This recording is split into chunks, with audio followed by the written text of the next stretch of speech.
स्वर सुधा मंच पर प्रस्तुत है मालती जोशी की कहानी कर्ज। माँ, अब यह सब छोड़ो, चलकर कपड़े बदल लो। मेहमान बस आने ही वाले हैं, बाकी का काम रामचरण जी देख लेंगे। कहते हुए मैं माँ को खींचकर कमरे में ले गई। माँ का सूटकेस खोलते हुए मैंने कहा, मैं तुम्हारे लिए साड़ी निकालती हूँ, तब तक तुम मुंह हाथ धो लो। सुबह की लगी हुई हो, पसीना पसीना हो रही हो। अपनी बात खत्म करते हुए मैंने देखा माँ पलंग पर बैठ गई है, निस्पंद होकर। थक गई हो न? मुझे पता था, फ्रेश होकर आराम कर लेना। विनीता, माँ ने धीरे से कहा, कपड़े बदलना क्या जरूरी है? तो क्या इन कपड़ों में बाहर जाओगी? जानती हो आज खाने पर कौन आ रहा है? कौन? पापा जी के खास दोस्त हैं। पिछली सरकार में मंत्री थे, पर आज भी उनका रुतबा कम नहीं है। पर दोनों मियाँ बीवी बड़े डाउन टू अर्थ हैं। आंटी तो मुझे इतना प्यार करती है। तुम्हें लगता है कि मुझे बाहर आना पड़ेगा? मतलब खाना तो साथ में ही खाएंगे न? ऐसा मत सोचना कि मैं लगाई बुझाई कर रही हूँ।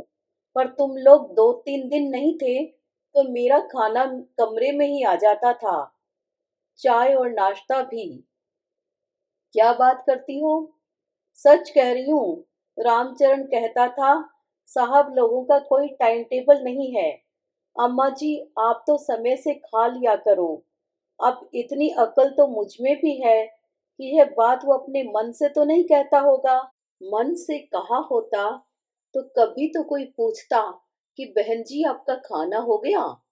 सुनकर मैं तो सन्न रह गई। माँ को कमरे में छोड़कर बाहर चली आई। देखा, मम्मी जी मुस्तैदी से टेबल लगवा रही थी। बड़ी सी मेज पर केवल 6 प्लेटें थी। अंकल आंटी, मम्मी पापा और हम दोनों के लिए। दुख भी हुआ और गुस्सा भी आया। माँ का अनुमान सही था। मैं अपना गुस्सा पी गई और मैंने मन ही मन एक योजना बना ली।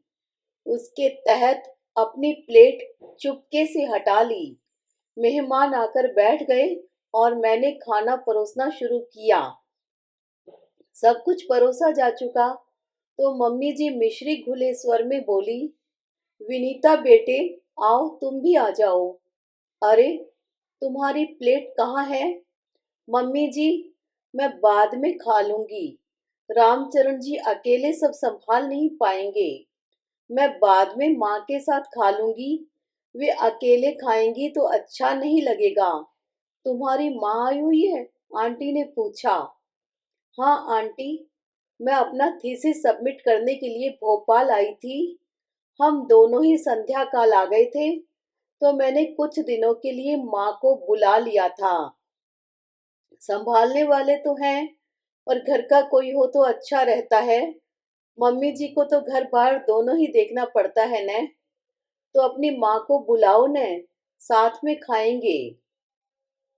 सुस्तान।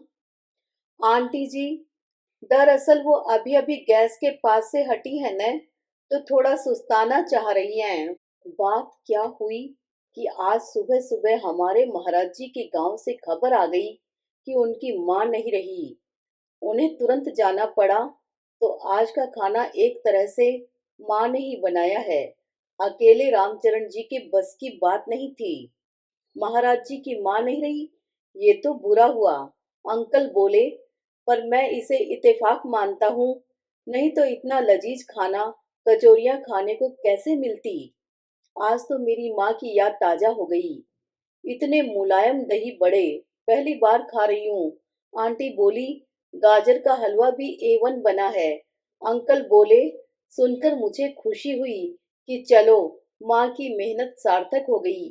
पर मेरी इस खुशी पर तुरंत ही पानी फिर गया जब मम्मी जी ने कहा, अच्छा तो बनाएंगी ही, जिंदगी भर खाना ही तो बनाती रही हैं।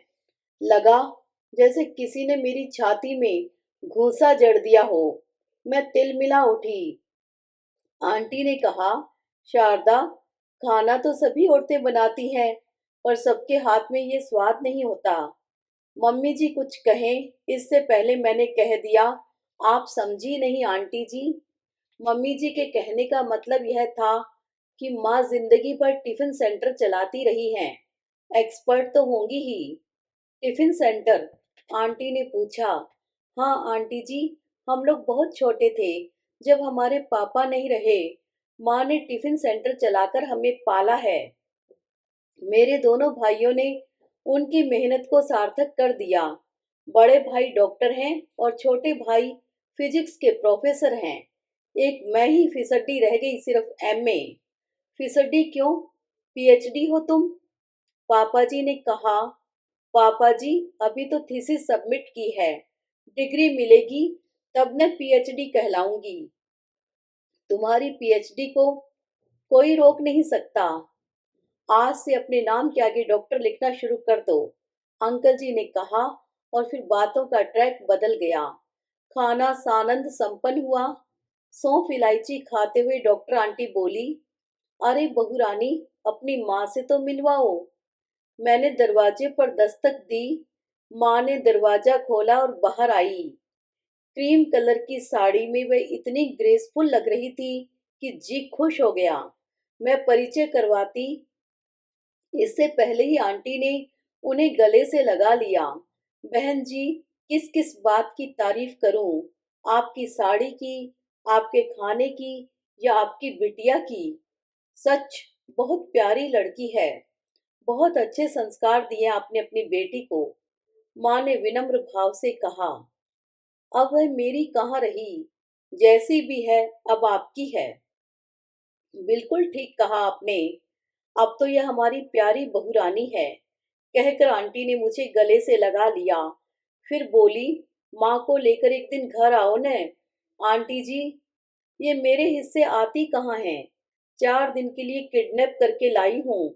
इनके प्राण तो पोते पोतियों में बसते हैं। दोनों भाभियां जॉब करती हैं, बच्चे इन्हें सौंप जाती हैं। दिन भर आंगनवाड़ी चलती रहती है। भाग्यवान है बेटा वे बच्चे जिनके सिर पर दादी का हाथ है। अच्छा, मैं चलूं अब? आपसे मिलकर बहुत अच्छा लगा। फिर एक बार गले मिलकर वे चल दी। मैं भी उनके पीछे चल दी। हमारे चलते ही डाइनिंग रूम के पर्दे के पीछे सरसराहट हुई। समझ गई कि मम्मी जी पर्दे के पीछे खड़ी सब देख सुन रही थी। साथ ही आ जाती, समधिन से परिचय करवा देती तो कोई छोटी थोड़ी हो जाती। पर अभी जाते हर जगह आड़े आ जाता है। मेहमानों को विदा करने के लिए हम लोग बाहर तक गए। श्रीमान जी हॉल के दरवाजे पर ही रुक गए तो मैंने वही अंकल आंटी के पैर छू लिए। अंकल के जाते ही मैं भीतर जा रही थी क्योंकि माँ खाने के लिए रुकी थी। मैं मुड़ी ही थी कि इन्होंने कहा, सुनो। मैंने देखा उनकी आंखें अंगारे सी जल रही थी। ये टिफिन सेंटर की बात जरूरी थी? बात तो मम्मी जी ने ही उठाई थी। मम्मी के कहने का आशय सिर्फ इतना था कि तुम लोगों के यहाँ खाना बनाने के लिए कोई नहीं था। मैंने सोचा, ऐसा आधा अधूरा सच बताने से क्या फायदा? अंकल आंटी तो अपने ही हैं, उन्हें पूरा सच बताना चाहिए। आपको शर्म आ रही है? नहीं, गर्व से मेरा सीना फूल रहा है। उनके स्वर में व्यंग्य था। मैं कुछ तीखी बात कहने जा रही थी कि हॉल के पर्दे के पीछे मुझे 2 पैर नजर आए। मम्मी जी शायद मेहमानों को विदा कर लौट आई हैं। पापा जी रोज की तरह खाने के बाद बगीचे में चहलकदमी कर रहे होंगे। मम्मी जी दरवाजे पर रुक गई थी, जिसका मतलब साफ जाहिर था कि वे हमारी बातें सुनना चाहती थी। उन्हें सुनाने की गरज से मैंने उनके बेटे से कहा, एक बात कहूं, हम आपके दरवाजे नहीं आए थे। इतने बड़े घर की ओर झांकने की भी हमारी औकात नहीं थी। प्रस्ताव आपकी ओर से आया था। पापा जी हमारे कॉलेज में गेस्ट बनकर आए थे। उन्हें मेरा गाना अच्छा लगा, मेरा भाषण पसंद आया। उन्होंने प्रिंसिपल मैडम से मेरी पूरी जानकारी ली और हमारे यहाँ प्रस्ताव भेज दिया। हमारे यहाँ से तो मना करने का सवाल ही नहीं था, पर आप मना कर सकते थे। मम्मी जी की हामी की बात मैं समझ सकती हूँ। कई बार औरतों को लगता है कि छोटे घर की बहू अच्छी होती है, दब कर रहती है, पर आप मना कर सकते थे। हालांकि उन दिनों घर की हालत बदल गई थी। दोनों भाई नौकरी में आ गए थे। माँ ने अपना काम बंद कर दिया था। पर इस सत्य को तो झुटलाया नहीं जा सकता, ना कि माँ कभी टिफिन सेंटर चलाती थी। हमने सत्य छिपाने की कोशिश भी नहीं की। माँ का कहना था कि शादी के मामले में सारे पत्ते खुले होने चाहिए। इसीलिए आप चाहते तो मना कर सकते थे। जिंदगी भर शर्मसार होने से तो अच्छा था माँ बाप का विरोध करना।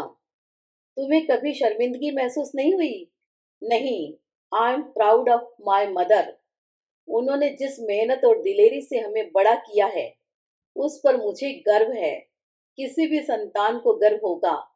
पर हाँ, आज मैं जरूर शर्मसार हुई हूँ। कैसे? आज इस घर में उनके साथ जो व्यवहार हुआ है, वह बेहद अपमानजनक था। मैं तो माँ के सामने जिंदगी भर सिर नहीं उठा पाऊंगी। मैंने तय कर लिया है कि इस घर में उनकी यह आखिरी यात्रा होगी। तभी दरवाजे का पर्दा हिला। मम्मी जी भीतर दाखिल हुई। ये तो एकदम चौंक ही गए थे। मम्मी जी ने हमारी ओर देखा। शायद कुछ कहने को थी कि मेरे बगावती तेवर देखकर उन्होंने अपना विचार बदल दिया और चुपचाप अपने कमरे की ओर चली गई। मैं खुश थी। मेरी बात सही जगह पड़ गई थी। मुझे लग रहा था मैंने माँ के पसीने का कर्ज अदा कर दिया है।